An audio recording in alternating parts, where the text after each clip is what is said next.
Hello and welcome to another video about the Ukraine-Russian war. Now we have to say war, not conflict anymore, unfortunately.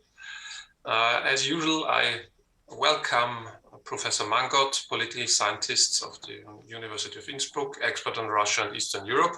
Good morning. Good morning.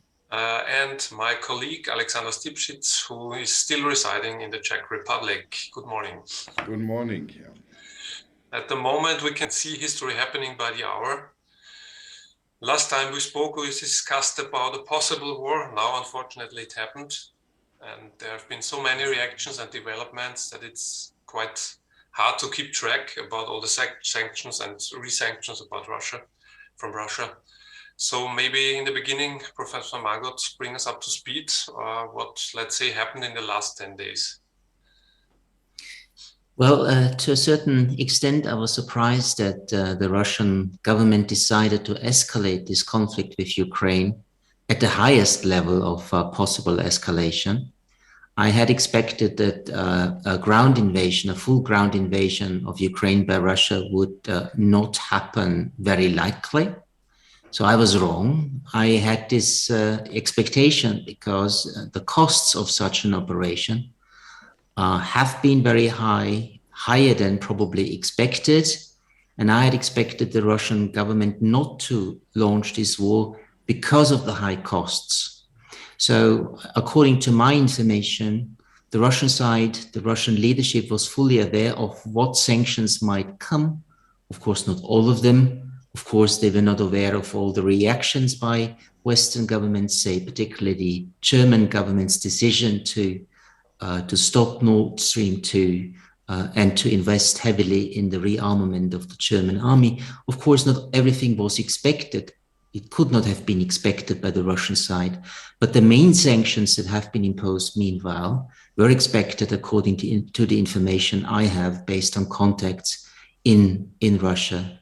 So the leadership was aware about the consequences of these sanctions, the impact on Russia's economy, its financial sector, and finally the social situation in the country. And despite this, the Russian government decided to launch this invasion. Also, I was surprised that they do that because what can they gain in Ukraine, which does not come at a very high cost also domestically? Even if the Russian government will be able to defeat the Ukrainian armed forces and bring down the government in Kiev, which they call a Nazi government, and the objective of Russia officially is the denazification of Ukraine. So even if they manage to topple the government and install a puppet government, which is Russia-friendly and accepts the conditions that Russia has raised for an end to its war effort, they cannot keep that government in office without occupying the country for a very, very long time. And occupying a country means that the Russians will have to face a counterinsurgency by soldiers and civilians, and they will face civil disobedience by most of the Ukrainians. So a commitment to Ukraine in terms of an occupation will cost Russia dearly. And it's not even true that by this they will be able to keep that puppet government in power. So yes, I was surprised that they decided to launch this invasion. I had expected lower level escalation to increase the pressure on Western countries to make concessions to Russia as far as the demanded security guarantees were concerned. But obviously, even if you deal with a country for 36 years, as I do, you can always get surprised. Can I ask a quick question before I ask a little bit of a larger question? I've discussed with a Ukrainian acquaintance yesterday evening a few angles that are not in the public's eye as far as I am following. Is there a chance that Putin actually has a medical problem? And I don't want to, I don't want to be sly here. But by watching the way he conducts himself, even within the inner circle, And the way, of course, he looks, if you look closely at the way the eyes are, the faces, and this truly erratic behavior, which we now see in the reaction also of many Russians. And by the way, I hope the Russian people will help solve this. But is there a chance that Vladimir Putin actually has a problem, mental or otherwise? Because so much is not logical here, and as you said, will cost Russia far beyond this generation.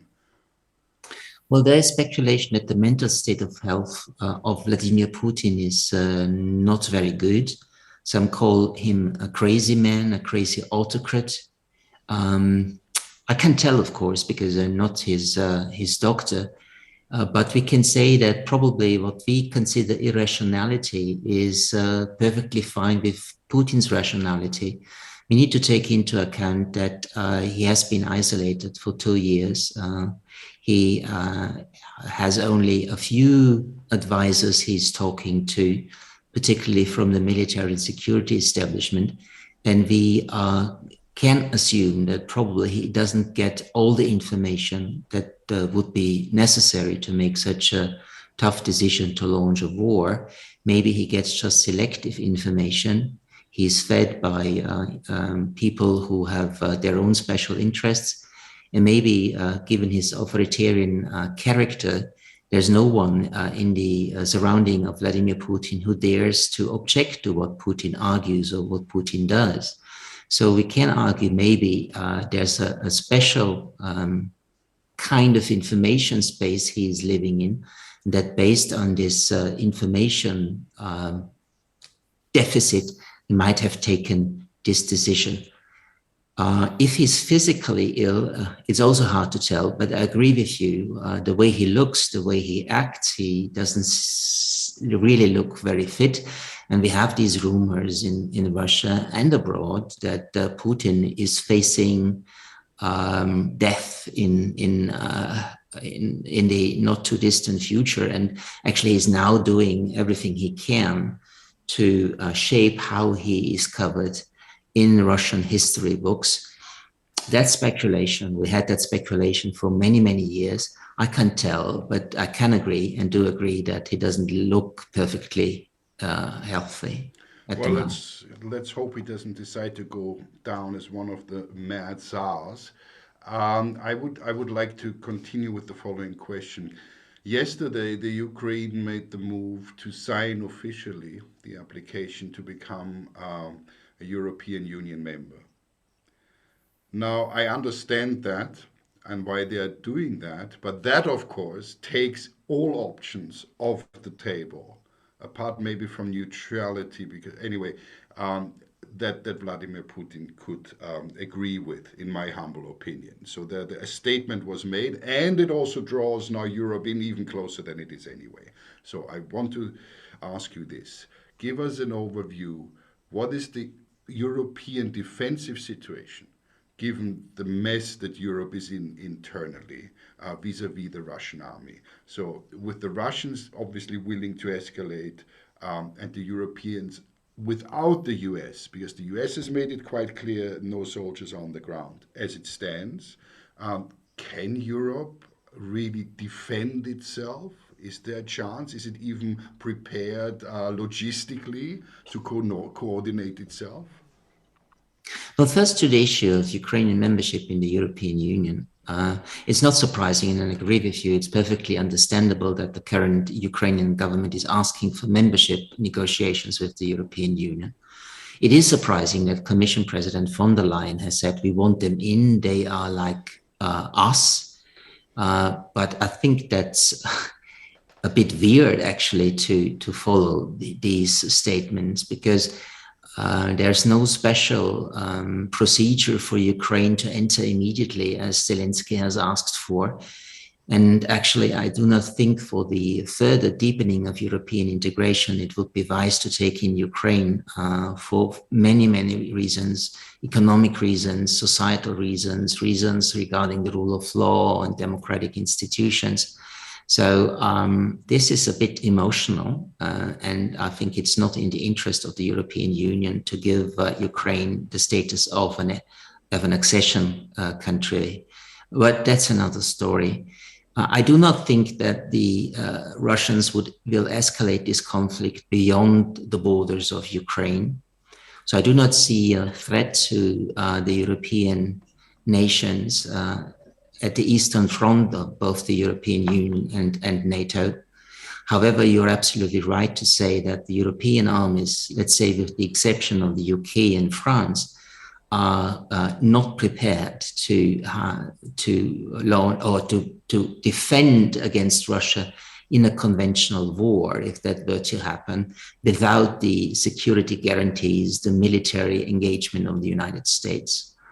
Europe, for various reasons, has decided over the past 30 years, maybe even before, that they rather rely on US protection and US military security guarantees than to establish their own base for effective defense.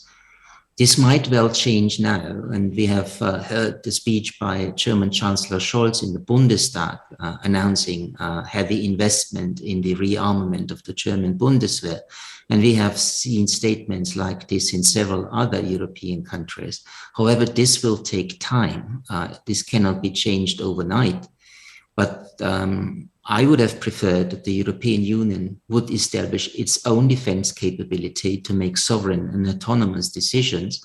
But what we will see is that European NATO states will contribute more to defense. They will invest more in armament, research and development, but as members of NATO. And of course, the United States is the leading power in NATO. So what we will see is if Europe finally decides to to be serious about its military capabilities, it will be just a strengthening of the transatlantic alliance, but not a strengthening of the European Union. So you think there will be no European army, as like, for example, the NEOs in Austria are talking about? No, I don't think so. Okay. Of course, we all have to talk by Emmanuel Macron about European sovereignty and strategic autonomy. However, inside the European Union, there are so many differing and contradictory views. For instance, Eastern Europeans have no interest in establishing a separate EU military capability. They do not rely on the European Union, but they do rely on NATO or like Poland and the Baltics. They actually do not rely on European NATO members, but on the bilateral security ties with the United States. So these countries in the European Union have no interest in establishing a separate European capacity. If they support, of course, reinvestment in defense by European countries, they consider it as strengthening the European pillar inside of NATO militarily. But this would not necessarily strengthen the European pillar in NATO politically. Do you want to go, or I have another one? Thank you very much. Let's look.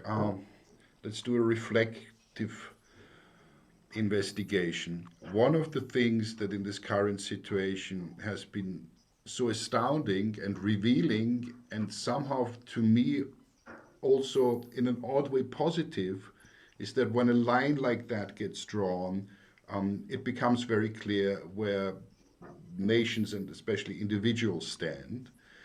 And we call them the Putin Versteher. So those forces in Europe that surprisingly have come out in defense of Putin. And when I look at Austria, that there is a special group that seems to be rather fond of the man and the system. Hungary, obvious reasons, because they basically live off Russia. How large do you see that group that is surrounded by these really, to me, partly insane conspiracies of the reset and all of those things that you've heard, which we thought were just crazy, but obviously Putin is fanning those flames. So how many in terms of percentage? I would say in Austria it's around 15 to maybe even 20 to 25%. But what would you say? How much sympathy does Russia under Putin have for its moves? Well, I think there's still support on the fringes of the political spectrum, on the right-wing end of this spectrum, but also on the very left. And it's particularly surprising that the left is still siding with Putin's Russia, as Putin, of course, is no leftist. He is a conservative. He is leading an authoritarian power. He's leading a state capitalist country. He lives with oligarchs who have taken the wealth from the Russian people. So he's not a leftist at all. Maybe the leftist supporters are fed by anti-Americanism and are fond of the idea that Putin is opposing the United States and the West. He's standing up to the West. For the right-wingers, I think they do have sympathy for the authoritarian nature of Vladimir Putin's Russia. They are also fed by their traditional anti-Americanism, and also, like the leftists, agree with or support and sympathize with the anti-Western stance of Russia under Vladimir Putin. They also share his conservative values, family values, traditional values, against cosmopolitanism and the like. They also are, of course, fond of Putin's opposition to deeper European integration and his efforts to undermine European integration and European Union member countries. So there are some reasons why we still have those supporters, but actually there's no rational basis for siding with Russia. This is a war of aggression. It is not justified by anything. And Russia bears the sole responsibility for this military escalation. Still, I'd say, from an academic point of view, and maybe it's not the time now to reflect on that, this war has not come over us like a miracle.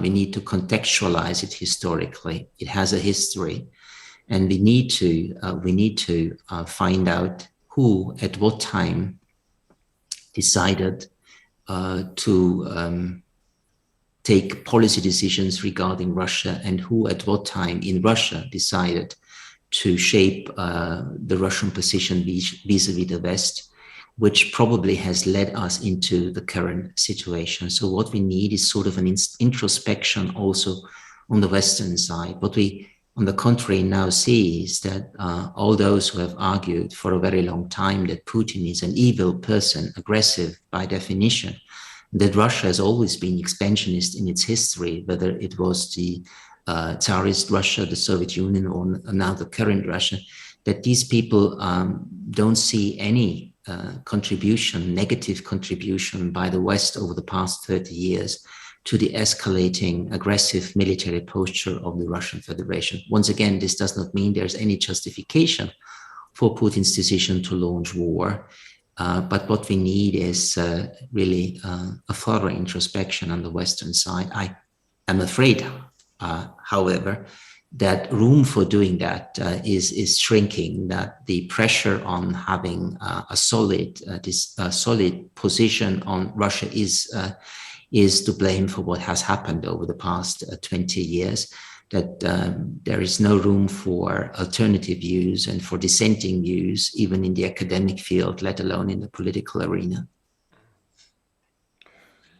Well, maybe coming back to the start of the war, as you already mentioned, that one of the two reasons, or of the three reasons maybe, Putin gave to start the war was to denazify the Ukraine. 2 days ago, I saw an interview or a discussion on Austrian TV with Anna Rose. Maybe you know her. She's a former Russia Today journalist, now changed sides. In 2014, she was quite a big supporter of Vladimir Putin. Now she's the opposite. And she explained that that Nazi in the Russian language doesn't mean the same like in Austria. It's not only anti-Semitic, racist people, but it's all people that interfere with Russians' interests. She explained that this is the meaning in Russian for Nazi. Is this true? And if so, are there people like this? I mean, obviously Nazis are in every country, but do they have any support, or are they part of any part of the army or of the government, or is this just fiction? Like, like Well, most of us think. well, of course, there are right-wing paramilitary groups. Some of them have been integrated in the official Ukrainian army, and they do have a political influence. They do want to shape the political discourse in Ukraine and put some limits on probable rapprochement with the Russian side. Now, speaking about the time before the war was launched. However, the Russian government's designation of the current government of Ukraine and the previous governments of Ukraine since 2014 as illegitimate and fascist or Nazi are absurd. This is something which is used by the Russian leadership to influence the domestic narrative about this conflict and about this war. Putin, in his speech at the dawn of February the 24th, mentioned that Ukraine is a security threat to Russia, that actually Russia is the victim and Ukraine is the aggressor, also arguing that the Ukrainian government is a puppet government of the West, which is willing to make, as he called it, Ukraine an anti-Russia, a launchpad for aggression against the Russian Federation. And the argument that Russia needs to protect its citizens, and there are a lot of Russian citizens now in the separatist entities in eastern Ukraine, about 800,000, that Russia needs to protect these Russian comrades against what he calls genocide and Nazi action, aggressive action against the Russian speakers and the ethnic Russians in Ukraine. All that is, of course, is meant for domestic consumption, but it has no basis in what actually happens in Ukraine. But it does ask for denazification. In a telephone conversation with Emmanuel Macron yesterday, he confirmed that denazification is one of the remaining strategic objectives of Russia, which of course can be translated that the Russian leadership is seeking regime change in Kiev to bring down the current government as an illegitimate government in Russia's eyes. He has also, of course, stated again that Russia wants the demilitarization of Ukraine, and he wants to force Ukraine to accept the status of a neutral country. These demands by Russia are still on the table. The Russian demands are also that Ukraine accepts Crimea as a part of the Russian Federation. And Russia also demands that a future Ukrainian government recognizes the independence of the so-called People's Republics of Donetsk and Lugansk, not in the borders they currently control, but along the lines of the historical borders of the provinces of Donetsk and Lugansk. So that would be a much wider territorial area. So this is the Russian position of what they are seeking for in this war, what their objectives are. And denazification, as I've tried to outline, is primarily used for domestic consumption, for the domestic narrative. Let me get in there, dear colleague, if I may, and let's look a little bit at solutions. The lines are drawn. We've seen that again with the demands of Putin, and we've seen it with the behavior or wishes towards the European Union of Zelensky. So we cannot, I would be very surprised if suddenly peace negotiations would occur that lead anywhere.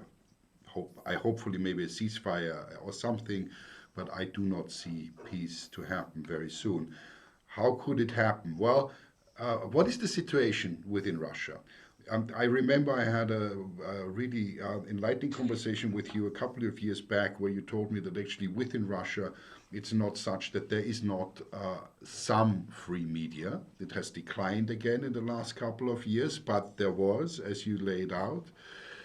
The Russian people, some of them, a few thousands, we don't even know, it may be a lot more, are actually on the street. And a lot of prominent Russians in foreign lands and in Russia are very openly declaring their displeasure with Putin and the situation. Do you see a chance that the Russian people will be able to basically hold their own army, especially when we consider that, as we just said, the damage that is being done, especially to the Russian people, is enormous. And we'll talk a little bit about that maybe afterwards. But right now I would like to ask you, Is there an opportunity? Is there a chance that the Russians themselves say we don't want this and it will be halted? Well, according to the most recent opinion polls that are available, it's about 60% of the Russians who blame the West for the current crisis, and only a few of them blame the Russian government itself. So in terms of crisis perception, obviously the Kremlin controls the domestic narrative. But we also know that the war against Ukraine is unpopular, and it will get even more unpopular the more Russian soldiers get killed and the more severe the consequences of Western sanctions on the everyday life of ordinary Russians will be. So yes, there will be growing discontent and dissatisfaction. However, we need to be aware that based on the repressions we have seen in Russia, particularly last year and in the year 2020, Putin maybe already in preparation for the current situation, has done everything to weaken the opposition and institutional structures of the opposition. Opposition politicians are jailed, they are forced into exile. Some of them got killed or should get killed by Russian authorities. Independent media are weakened, some of them have been forbidden, others are under enormous pressure. NGOs, of course, in the Russian Federation are under pressure. Just think of what happened to Memorial International. So the wave of repression has actually weakened Russian civil society and opposition. Still, thousands are going out to the streets, which is a very brave behavior because these people risk a lot. A lot of them got arrested, of course. A lot of them will spend at least 2 weeks in arrest. They will have to pay fines.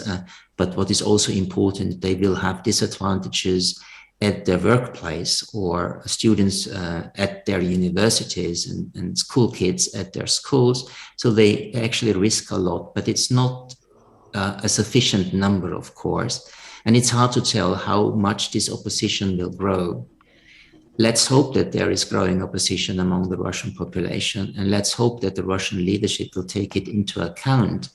However, I'm not very confident that in the immediate future we will see a robust, massive anti-war movement in Russia. And I don't see that the Russian leadership would actually, take the decision to retreat in face of Russian domestic opposition. So I don't think we can count on the domestic protests as a means to end this conflict. As regard, yes, please. No. This that makes me feel very unhappy. I was hoping. Maybe it's coming from the top. I read today that several oligarchs are already very unhappy with Russia. Then we had, I think, a very popular anchorman of the Russian state TV who came out against Putin. We have several sports people like the new #1 in tennis, and two of the national soccer team, two players of the national soccer team who openly came out against Putin. So maybe it's coming from another direction this time. Well, we also have protests or anti-war statements by prominent Russian scientists, intellectuals, artists, writers. So indeed, there is opposition in Russia, and it's visible, maybe not on the state media, but it's recognizable for everyone who watches Russia. But there has been speculation indeed that there might be sort of a palace coup or a revolt in the Russian Kremlin against Vladimir Putin. Well, of course, the oligarchs are decisively unhappy with what happens to their wealth, to their fortunes, to their assets in the West, and they never have been fond of this military escalation. They also had not actually supported what happened in 2014.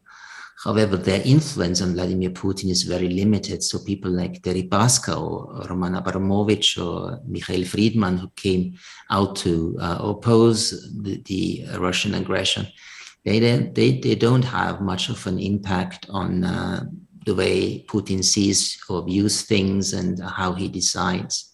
And as far as Putin's core support group, the military and security establishment is concerned, we till today at least have, with a great majority, the support for current Russian action. it's not unanimity.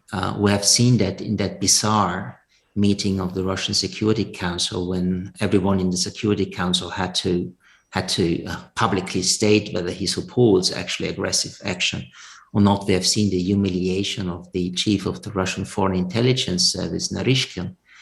So not all of them agree. And particularly, of course, the Russian government is opposed to this. The finance minister, the economy minister, the prime minister, the head of Russia's central bank, they all, of course, realize what damage to Russia's economy is now unfolding.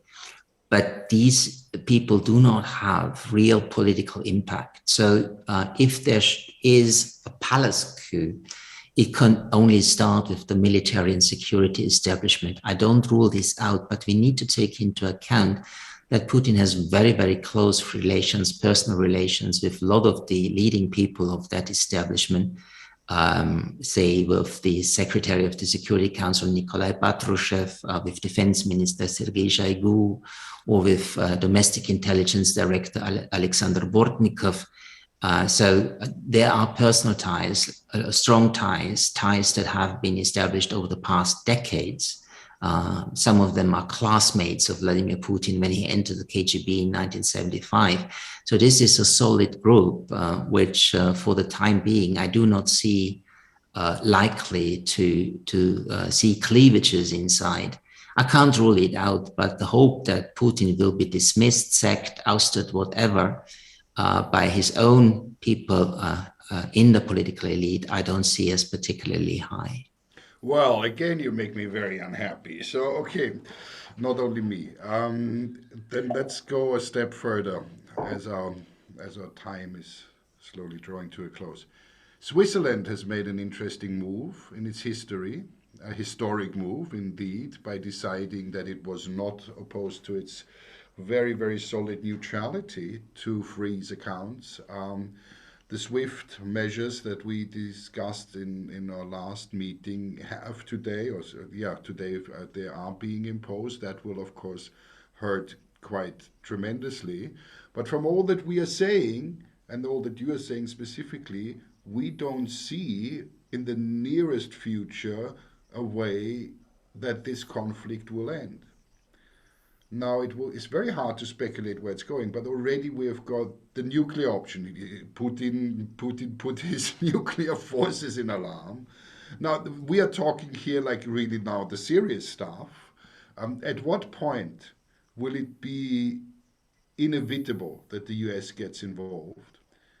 And do we dare look at the scenario of a further escalation? Or what is the exit strategy here? I mean, personally, I do hope that neutrality of the Ukraine somehow negotiated may be the one thing that I can see and allows Putin to save face. But that would mean, of course, that they never get into NATO and the European Union option is done. So I'm honestly, this is he's with the back against the wall, and that's hardly a good position to be in with a rather volatile dictator. So do you see an out? Give us hope. Well, I try to be hopeful by myself, but actually at the moment I do not see any exit option for Vladimir Putin. Retreating now with his stated goals unfulfilled by the Ukrainian side would be a massive foreign policy disaster. It would be a massive defeat by Vladimir Putin. I see him now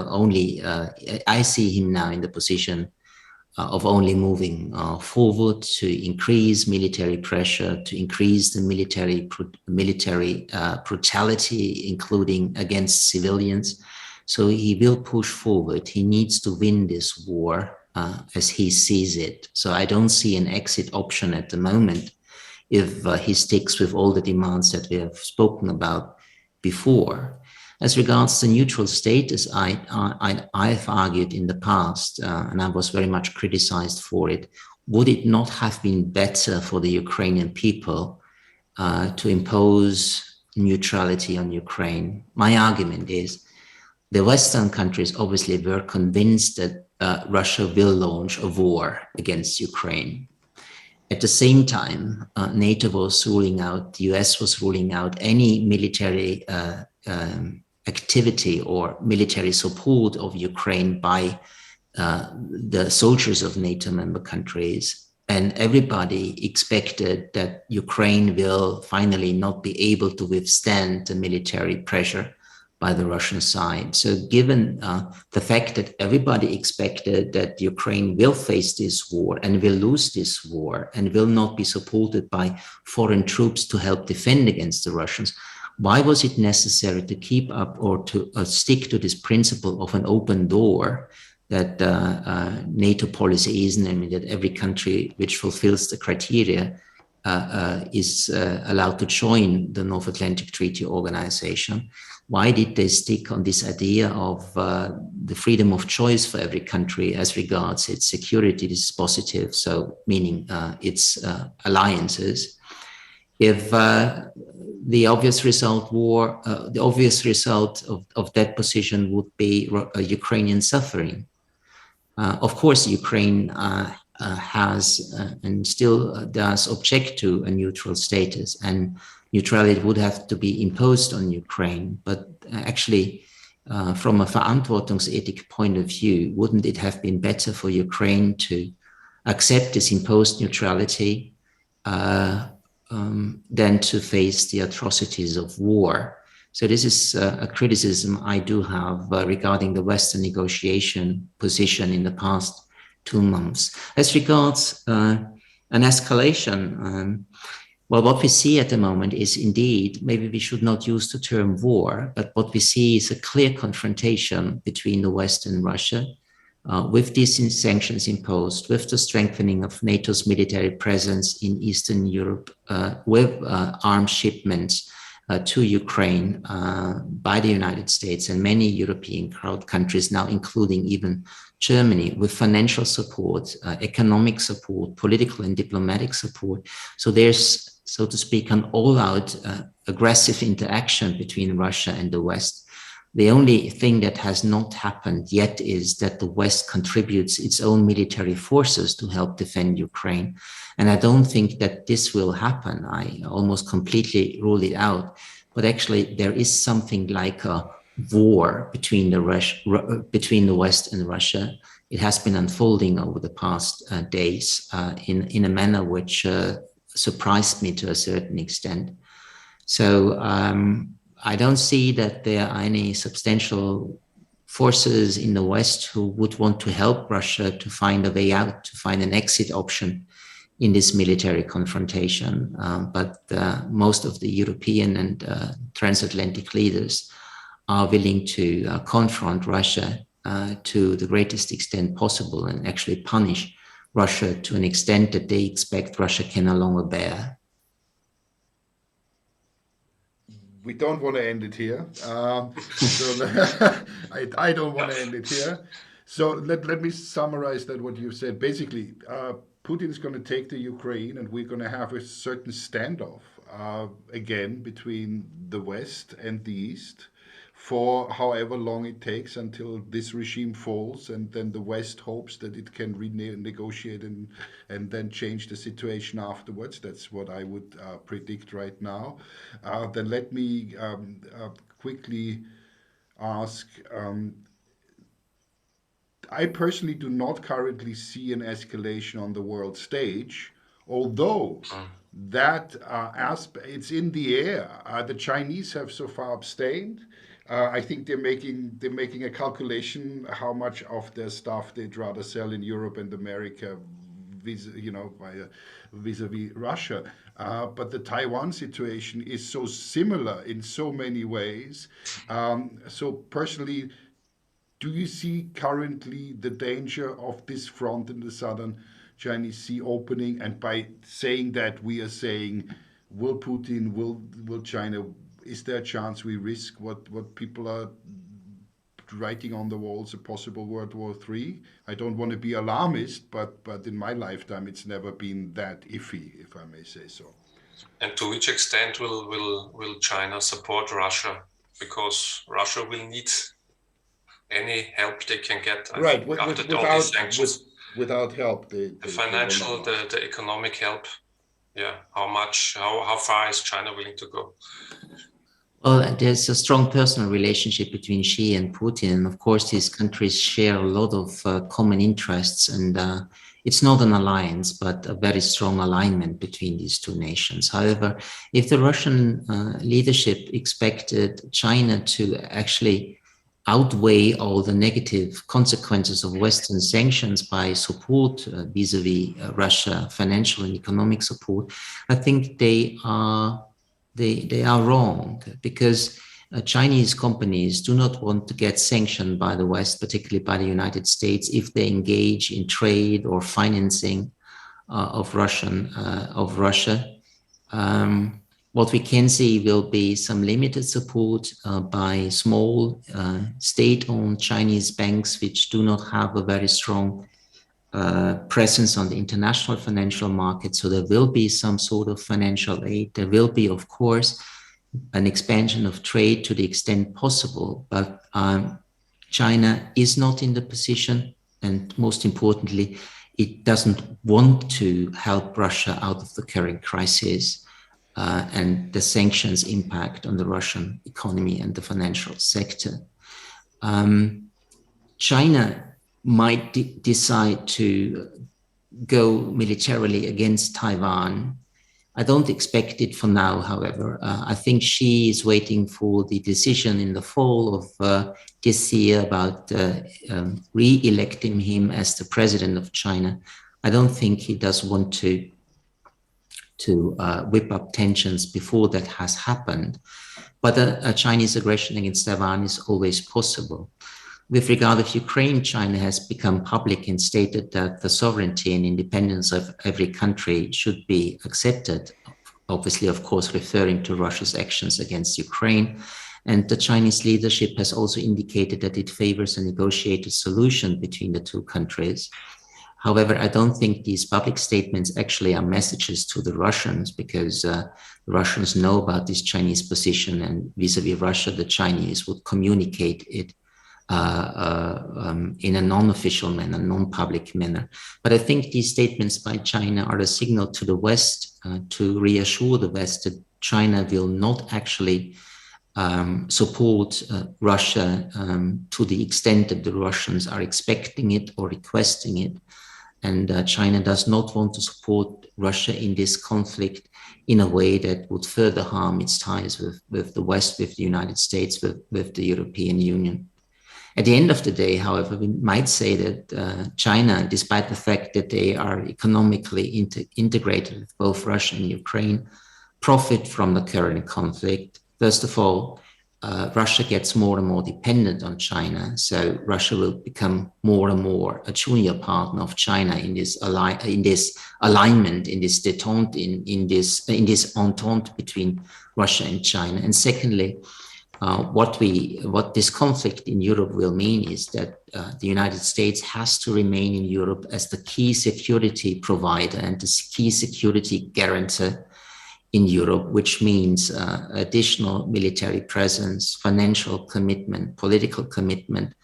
And actually, the United States had wanted to do just the opposite, to focus almost exclusively on China as the true strategic competitor and rival to the United States. That's no longer possible. The US cannot leave the European theater.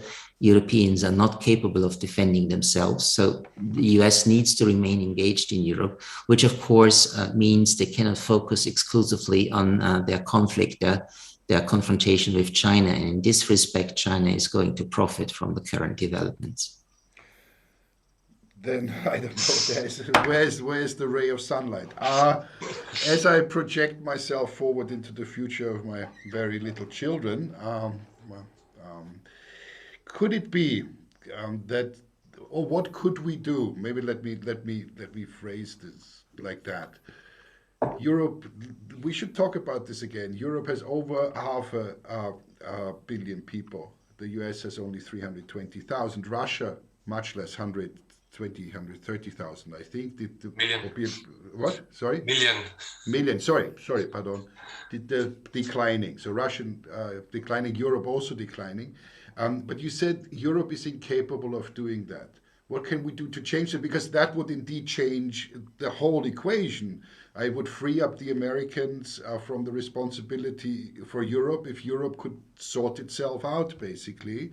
And it would certainly allow us to put Russia in its place, because altogether, by the sheer weight of population, we could handle that. Where do we start that? Could this not be a positive outcome in 10, 15 years, that this situation now makes clear in the world that this kind of loose dictatorship is really not acceptable? Number one, globally not acceptable because it's simply bad for business. And number two, don't you see any hope that Europe wakes up finally and puts those really partly stupid historical disagreements aside? Is there any chance? Well, I do think that European nations will increase their military capabilities. They will do so in the framework of NATO.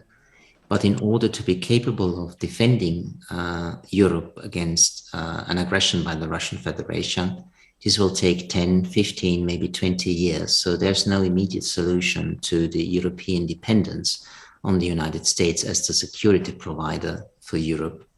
What has been remarkable is the unity of the European Union, at least towards the outside world, on actions to be taken against this aggressive Russia.